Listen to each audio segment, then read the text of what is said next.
I'm Angela, and the best visual I can think of to illustrate what I'm trying to build is a small farm in France called Ferme du Bec Hellouin. This is what I'm trying to create in central New Jersey, a thriving homestead ecosystem resilient to climate change using permaculture methods. I'm not your typical homesteader. I'm using animals and cover crops to restore once depleted and dead soil.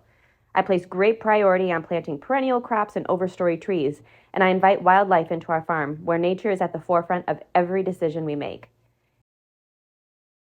Every animal has at least one job that contributes to our ecosystem, and as a result, we are thriving despite heavy wildfire smoke, flooding, and drought.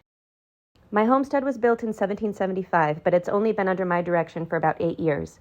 Already we've seen an increase in beneficial insects, birds, butterflies, and an increase in wildlife, all while growing enough food for our family.